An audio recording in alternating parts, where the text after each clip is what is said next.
दोस्तों 14 अगस्त फिर आ गई है। ये पाकिस्तान का 79th इंडिपेंडेंस डे है। हम लोग फिर झंडियां लगाएंगे, झंडे लगाएंगे, मिली नगमे बजाएंगे और पाकिस्तान की आज़ादी को सेलिब्रेट करेंगे। लेकिन अगर मुल्क ने तरक्की करनी है, आगे बढ़ना है और अपने शहरियों के गुडविल का ख्याल रखना है तो फिर सॉफ्ट पैडलिंग से काम नहीं चलेगा। हमें कुछ सख्त सवालों के जवाब देने होंगे। पहला सवाल ये कि क्या पाकिस्तान को आज़ादी के बाद बनाए गए एडमिनिस्ट्रेटिव मैप के साथ ही हमेशा चलना होगा? क्या पाकिस्तान का जो 4 सूबों का मॉडल है, यानी कि सिंध, पंजाब, बलूचिस्तान और केपी के, ये हमारे कौम के लिए, हमारे मुल्क के लिए, हमारे लोगों के लिए फायदेमंद साबित हुआ या फिर इसमें चेंजेस की जरूरत है? और क्या 25 करोड़ की आबादी वाले मुल्क को वक्त के साथ अपने गवर्नमेंट स्ट्रक्चर को इवॉल्व करने की जरूरत है या नहीं? आज इन्हीं सवालों के मैं आपको जवाब दूंगा। दोस्तों, रिसेंटली मैंने अपनी किताब पब्लिश की जिसका टाइटल है 100। इसमें एक चैप्टर है प्रोविंसेस के हवाले से। मैंने अपनी इस किताब 100 के चैप्टर नंबर 39 में ये तजवीज दी है कि अगर पाकिस्तान को आगे प्रोग्रेस करनी है तो मजीद सूबे हमें चाहिए। Pakistan needs new provinces to thrive. और आज 14 अगस्त के दिन मैं आपके सामने अपना प्रपोजल, अपना आर्गुमेंट रखना चाहता हूँ और फिर आपने मुझे फीडबैक सेक्शन में बताना है कि क्या मेरी बातें दुरुस्त हैं या फिर नहीं। सबसे पहले ना दोस्तों, अपने मुल्क पाकिस्तान का स्केल समझे कि हमारा मुल्क कितना बड़ा है। पाकिस्तान कोई छोटा मुल्क नहीं है।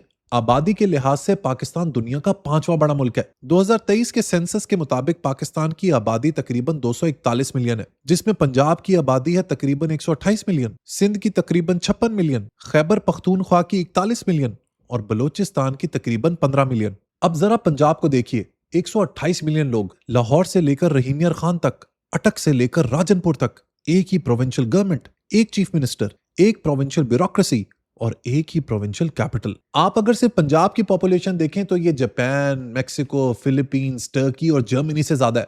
अगर पंजाब एक मुल्क होता तो आबादी के लिहाज से ये दुनिया का 11वां बड़ा मुल्क होता। प्रॉब्लम दोस्तों सिर्फ आबादी का नहीं है, प्रॉब्लम है distance between the citizen and the state. सोचिए एक आम आदमी के बारे में, एक किसान, उसका स्कूल डिसफंक्शनल है, बेसिक हेल्थ फैसिलिटी ही नहीं है उसके पास, डॉक्टर नहीं है, फसलें उगाने के लिए पानी नहीं है, पुलिस का मसला है, रोजगार का मसला है। इतने सारे जो मसाइल हैं उसकी जिंदगी में, उसके हल के लिए, उसके सोल्यूशन के लिए उसे कहां जाना चाहिए? Union council, tehsil, district, division, provincial department, Lahore या फिर इस्लामाबाद। जितनी दूर डिसीजन मेकिंग होगी उतनी ही ज्यादा लेयर्स होंगी और किसी भी कम्युनिकेशन स्ट्रक्चर में जितनी ज्यादा लेयर्स होती हैं उतनी ही ज्यादा इंफॉर्मेशन लॉस होती है। गुड गवर्नेंस का एक बहुत सिंपल प्रिंसिपल है, the closer the decision maker is to the problem, the better the chance of understanding the problem. यानी कि जितना डिसीजन मेकर मसले के, प्रॉब्लम के, इश्यूज के, चैलेंजेस के करीब होगा उतना ही डिसीजन मेकिंग क्विक होगी और प्रोग्रेसिव होगी। अब आप देख लें कि पंजाब की जो सारी स्ट्रेंथ है, जो सारी पावर है, वो कॉन्सेंट्रेटेड है लाहौर के अंदर। लाहौर तो ऊपर ऊपर से आपको बहुत खूबसूरत नजर आता है, सड़कें बेहतरीन है, लाइटें लगी हुई हैं, बिल्डिंग्स मेंटेन्ड है। लेकिन सदर्न पंजाब का क्या, सेंट्रल पंजाब का क्या? जितना दूर आप मरकज से जाते हैं उतनी ही आपको डेवलपमेंट कम नजर आनी शुरू होती है। लेकिन सवाल अब भी यह है कि क्या एक नया सूबा बनाने से एक आम आदमी को क्या मिलेगा? क्या उसे ज्यादा पैसा मिलेगा, उसे अच्छा रोजगार मिलेगा, अच्छे अस्पताल मिलेंगे, अच्छे स्कूल मिलेंगे या फिर अच्छी रोड मिलेगी? इसका जवाब यह है कि नया सूबा बनते ही ऑटोमेटिकली, मिराकुलसली, मौजूदा तौर पर चीजें बदल नहीं जाएंगी। लेकिन अगर स्ट्रक्चर सही होगा, उसकी फाउंडेशन सही होगी, तो चीजें वाकई में बदलेंगी। ये बात मैं आपको साबित करता हूं अगले 5 पॉइंट से। सबसे पहले तो अवाम की टारगेटिंग बहुत जबरदस्त होगी। एक छोटा सूबा अपने इलाके की नीड्स को, उसकी जरूरियात को एक्यूरेटली आइडेंटिफाई कर सकता है। मिसाल के तौर पे सदर्न पंजाब का जो इकोनॉमिक स्ट्रक्चर है वो लाहौर और पिंडी से बिल्कुल मुख्तलिफ है। नॉर्दर्न बलोचिस्तान की जो ज्योग्राफिक रियलिटीज हैं वो सदर्न बलोचिस्तान है जो कोस्टल बेल्ट है उससे बिल्कुल मुख्तलिफ है। इसी तरह नॉर्दर्न केपी की रिक्वायरमेंट सदर्न केपी से अलग है। अगर पॉलिसी किसी एक सेंट्रल ऑफिस से डिजाइन हो तो वन साइज फिट्स ऑल का रिस्क बनता है। जितना छोटा एडमिनिस्ट्रेटिव यूनिट होगा उतनी ही स्पेसिफिक रिक्वायरमेंट्स को डील किया जा सकेगा। लोग अपनी अर्जी लेके चीफ मिनिस्टर के ऑफिस में, लोकल गवर्नमेंट्स के काउंसलर्स के पास जा सकेंगे और चांसेस ये हैं कि उन प्रॉब्लम का सोल्यूशन भी जल्दी निकलेगा। इसी तरह दूसरा पॉइंट है हेल्थ केयर। सोचिए एक सूबे में 100 अस्पताल हैं। अब कहने को तो 100 अस्पताल हैं, लेकिन हमें पता होना चाहिए कि उन 100 हॉस्पिटल्स के अंदर डॉक्टर्स कितने हैं, नर्सेस कितनी है, दवाइयां कितनी है और हेल्थ केयर का सिस्टम कितना कारआमद है। अगर प्रोविंशियल हेल्थ डिपार्टमेंट छोटे ज्योग्राफिक यूनिट में ऑपरेट करे तो परफॉर्मेंस मेजरमेंट ज्यादा फोकस हो सकती है। एक दफा जब सूबा बनेगा तो उसके अंदर डिस्ट्रिक्ट लेवल के टारगेट्स बनेंगे। मिसाल के तौर पे हम लोग ये देख सकते हैं कि एक डिस्ट्रिक्ट के अंदर मोर्टेलिटी रेट क्या है, इस तहसील के अंदर वैक्सीनेशन कवरेज कितनी है, इस डिस्ट्रिक्ट के अंदर डॉक्टर एब्सेंटीज्म कितना है। ये सब वो क्रिटिकल डेटा पॉइंट्स हैं जो नए सूबों की क्रिएशन की वजह से मैनेज करना आसान हो जाएंगे। तीसरा पॉइंट एजुकेशन यानी तालीम के हवाले से। क्या आप जानते हैं कि पाकिस्तान में तकरीबन 2.5 से 3 करोड़ बच्चा स्कूल से बाहर है? पंजाब में हम गुड गवर्नेंस की बात करते हैं, सबसे ज्यादा आउट ऑफ स्कूल चिल्ड्रन का नंबर पंजाब के अंदर ही है, जो कि है 9.7 मिलियन, यानी कि तकरीबन 1 करोड़ बच्चा। सिंध में 7.4 मिलियन, यानी कि 74 लाख। केपीके में 4.5 मिलियन, यानी कि 45 लाख। बलोचिस्तान में 3.5 मिलियन, यानी कि 35 लाख बच्चा स्कूल से बाहर है। इनफैक्ट बलोचिस्तान की तो हालत ये है कि अगर आप 10 बच्चों का नंबर लें तो उसमें से 7 बच्चे स्कूल से बाहर हैं। अब मेरे पास एक और इंटरेस्टिंग स्टैटिस्टिक है जो मेरे आर्गुमेंट को मजीद स्ट्रेंथन करेगा। मैंने आपको बताया कि पंजाब के अंदर तकरीबन 1 करोड़ बच्चा स्कूल से बाहर है। इसका मैंने डिस्ट्रिक्ट वाइज ब्रेकअप किया और उसके बाद ये नतीजा निकला। सबसे ज्यादा आउट ऑफ स्कूल बच्चे हैं राजनपुर में, मुजफ्फरगढ़ में, लोधरा में, रहीम यार खान में, डेरा गाजी खान में, भावलपुर में और विहाड़ी में। जितना कोई शहर या डिस्ट्रिक्ट लाहौर से करीब है उसका आउट ऑफ स्कूल रेट उतना ही बेहतर है। और जैसे जैसे आप लाहौर से दूर आते जाते हैं, specially when you move from north to south, तो आउट ऑफ स्कूल रेट बढ़ता चला जाता है। It's a clear north south divide. Southern Punjab में एक सीवियर एजुकेशन क्राइसिस है, इंफ्रास्ट्रक्चर क्राइसिस है, लोगों की गुडविल का क्राइसिस है। यही वजह है कि वहां के लोग काफी अरसे से एक अलग सूबे की डिमांड कर रहे हैं। चौथी चीज जो नए सूबों को मजीद इम्पेटस देगी वो है लोकल गवर्नमेंट की एक्टिवेशन। पाकिस्तान को सिर्फ नए सूबे नहीं चाहिए, बल्कि एक बहुत ही तगड़ा लोकल गवर्नमेंट का स्ट्रक्चर भी चाहिए। वर्ल्ड बैंक की जुलाई 2026 की पाकिस्तान फिस्कल फेडरलिज्म रिपोर्ट के मुताबिक 18th अमेंडमेंट और 7th एनएफसी अवार्ड ने सूबों को मेजर सर्विस डिलीवरी रिस्पॉन्सिबिलिटीज और ज्यादा रेवेन्यूज दिए। रेवेन्यू तो बढ़ गया, लेकिन स्ट्रक्चरल वीकनेसेस होने की वजह से लोगों की हालत बद से बदतर हो गई। यानी प्रॉब्लम सिर्फ ये नहीं कि पैसा इस्लामाबाद से लाहौर तक चला गया, प्रॉब्लम यह है कि लाहौर से जो लोकल डिस्ट्रिक्ट अथॉरिटीज है वहां तक पहुंचा कि नहीं, और अगर पहुंच गया तो सही तरह यूटिलाइज हुआ कि नहीं। इसीलिए मेरा जो प्रपोज मॉडल है वो 3 लेवल्स पर काम करता है, फेडरल, प्रोविंशियल एंड लोकल। इन 3 लेवल्स में हर लेवल का एक डेफिनेट मैंडेट होगा। फेडरल के मैंडेट में होगा defence, foreign affairs, currency, national economic policy और major national infrastructure projects. Province के मैंडेट में आएगा health, education, agriculture, provincial roads, police और जस्टिस एडमिनिस्ट्रेशन। और लोकल के मैंडेट में आएगा water, sanitation, waste management, local road, parks, primary facilities and local planning. नए सूबे बनने से एक और बहुत जबरदस्त फायदा होगा, जो कि होगा पॉलिटिकल अकाउंटेबिलिटी। आज अगर आपके डिस्ट्रिक्ट में डेवलपमेंट नहीं हो रही तो आप किसको ब्लेम करेंगे? फेडरल गवर्नमेंट को, प्रोविंशियल गवर्नमेंट को, एमएनए को, एमपीए को, मेयर को, ब्यूरोक्रेट को, या फिर डेप्यूटी कमिश्नर को? अक्सर जवाब होता है सबकी गलती है, पूरा सिस्टम ही खराब है। देखिए दोस्तों, इन स्टेटमेंट से कभी भी सोल्यूशन नहीं निकलता। जब सबकी गलती होती है ना, तो फिर किसी की भी गलती नहीं होती। जब छोटे सूबे बनेंगे तो ये अकाउंटेबिलिटी बहुत लेजर शार्प हो जाएगी। प्रोविंशियल टारगेट सेट होंगे, लोकल गवर्नमेंट्स के टारगेट सेट होंगे, प्रोविंसेस आपस में कंपटीशन करेंगे और गवर्नेंस का ये कंपटीशन बिल आखिर लोगों की गुडविल के लिए काम करेगा। ये भी देखना जरूरी है कि भाई ये जो न्यू प्रोविंसेस की बात हो रही है, क्या ग्लोबली भी इस तरह की कोई एग्जांपल्स मौजूद हैं या नहीं। तो चलते हैं अपने हमसाई की तरफ, यानी कि इंडिया की बात करते हैं। 1956 में इंडिया की 14 स्टेट्स थी, जो आज 28 हो गई हैं। इंडिया ने आजादी के बाद मल्टीपल टाइम्स अपनी इंटरनल बाउंड्रीज चेंज की हैं। ईयर 2000 में 3 स्टेट्स क्रिएट हुई, झारखंड, छत्तीसगढ़ और उत्तराखंड। झारखंड बिहार से सेपरेट हुआ, छत्तीसगढ़ मध्य प्रदेश से और उत्तराखंड उत्तर प्रदेश से। 2014 में इंडिया में तेलंगाना एक सेपरेट स्टेट बना। यहाँ की भी इंटरेस्टिंग इकोनॉमिक स्टोरी है। तेलंगाना गवर्नमेंट की फिस्कल पॉलिसी डॉक्यूमेंट के मुताबिक स्टेट फॉर्मेशन से पहले 2014-15 में पर कैपिटा इनकम थी 1,24,104 रुपए, जो 2023-24 में हो गई है 3,47,299 रुपए। इसी पीरियड में इंडिया की नेशनल पर कैपिटा इनकम 86,647 से बढ़कर 1,83,236 रुपए हुई। अब आप देखिए कहां एक तरफ इंडिया की नेशनल इनकम सिर्फ 1,83,000 पे खड़ी है, दूसरी तरफ तेलंगाना की जो इनकम है वो तकरीबन 3.5 लाख तक पहुंच चुकी है। ये डिफरेंस था जिसके बारे में मैं बात कर रहा था कि जब छोटे सूबे होते हैं तो उतना ही ज्यादा फोकस होता है। इसी तरह साउथ अफ्रीका ने भी अपना इंटरनल मैप रीड्रॉ किया है। 1994 से पहले साउथ अफ्रीका का एडमिनिस्ट्रेटिव स्ट्रक्चर बहुत डिफरेंट था। 1993 के ट्रांजिशन के दौरान बाउंड्रीज को रीड्रॉ किया गया और 9 सूबे क्रिएट किए गए। अब इंडोनेशिया की बात करते हैं, जो एक बहुत बड़ा मुल्क है और डेंसली पॉपुलेटेड मुल्क है। 2022 में इंडोनेशिया ने पापा में 3 नए प्रोविंसेस क्रिएट किए। उसी साल साउथ वेस्ट पापा भी क्रिएट हुआ। इंडोनेशिया की जो सरकार है उसने एक्सप्लिसिटली ये आर्ग्यू किया कि ये जो नए सूबे बने हैं इनका मकसद सिर्फ एक है, और वो है सर्विस डिलीवरी को एक्सेलरेट करना। आज इंडोनेशिया के 38 सूबे हैं। अब सवाल यह है कि पाकिस्तान का मॉडल क्या होना चाहिए।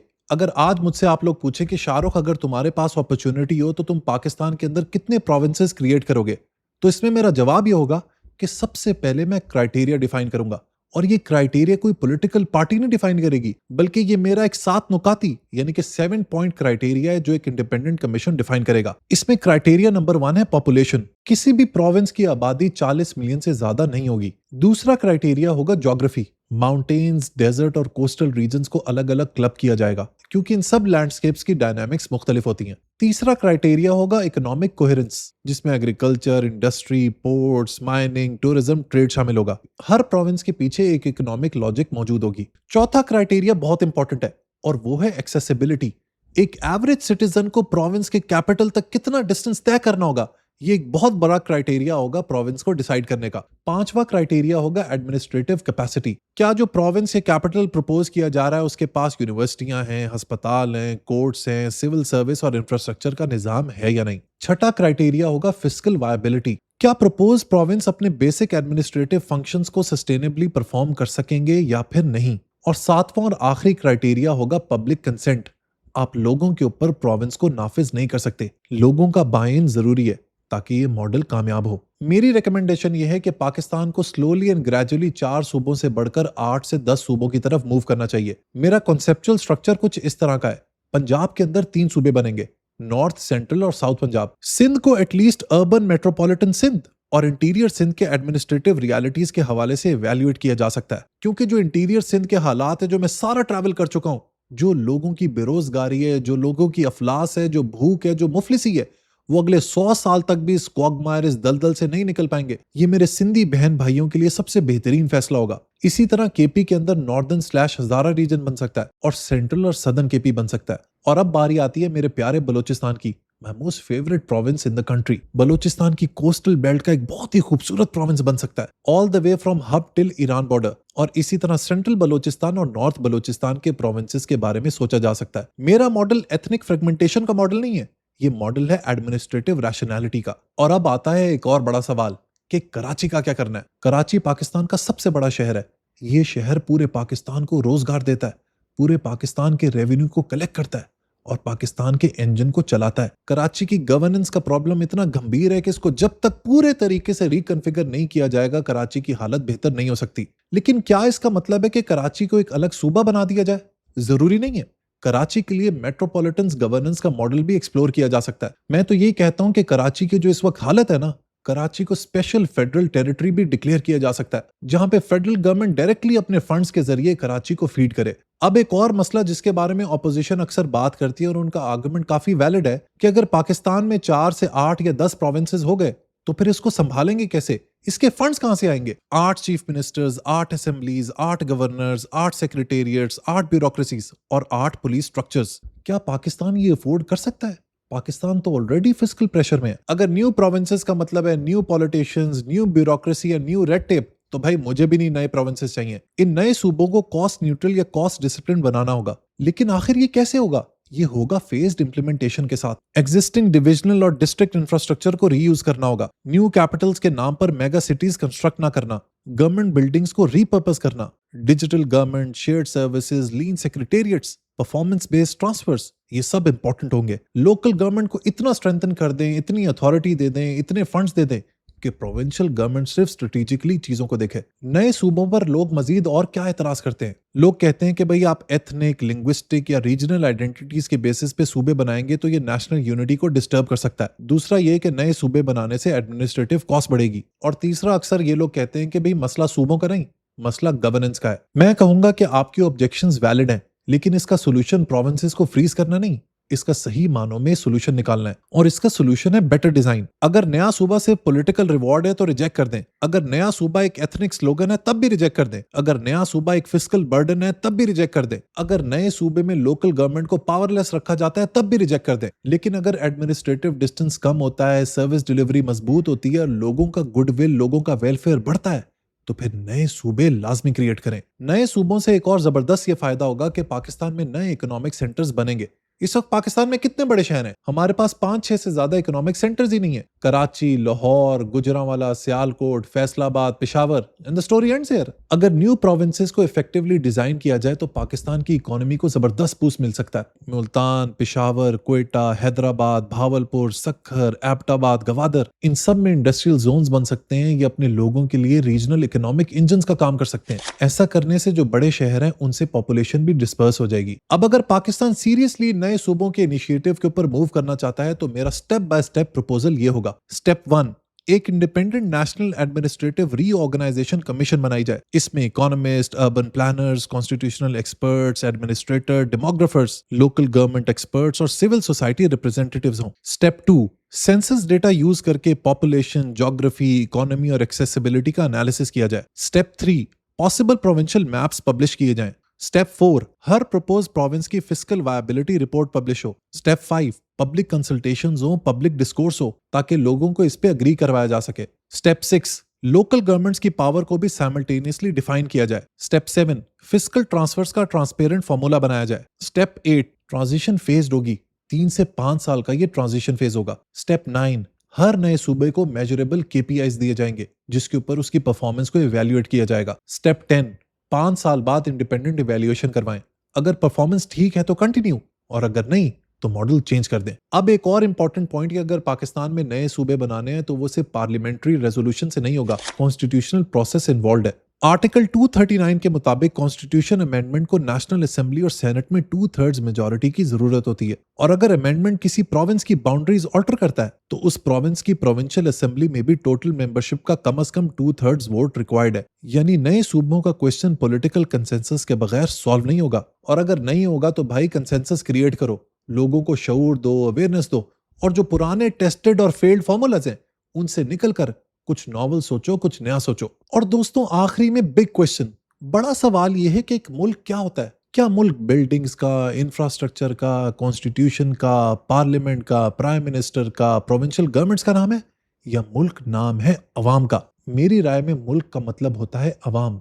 अगर अवाम खुश है तो मुल्क खुश है। और अगर नए सूबे बनने से अवाम को अच्छी सेहत मिलती है, अच्छे अस्पताल मिलते हैं, अच्छे स्कूल मिलते हैं, नौकरी की अपॉर्चुनिटीज मिलती हैं, सिक्योरिटी सिचुएशन बेहतर होती है और उनका लाइफस्टाइल बेहतर होता है, तो इसके बारे में सेकंड थॉट आनी नहीं चाहिए। हर मसले को हम जिंदगी मौत का, सर्वाइवल का मसला बना लेते हैं। ये मैं आपको बता दूं कि जितने पाकिस्तान के प्रोविंसेस इफेक्टिव होंगे, जितने ज्यादा होंगे, उतनी ही फेडरेशन स्ट्रांग होगी। क्योंकि लोग जब खुशहाल होंगे तभी पाकिस्तान तगड़ा होगा, कामयाब होगा। कुछ भी हो दोस्तों, अगर 21वीं सदी में पाकिस्तान ने थर्ड वर्ल्ड से फर्स्ट वर्ल्ड में मूव करना है तो पाकिस्तान को रिकैलिब्रेट, रीटूल और रीवायर करना होगा। क्योंकि अगर आप पुराने मेडिवल मेथड से मॉडर्न प्रॉब्लम्स का सॉल्यूशन ढूंढने लगे तो आपको सॉल्यूशन कभी भी नहीं मिलेगा। जो भी हो, I wish our country all the best. Pakistan जिंदाबाद।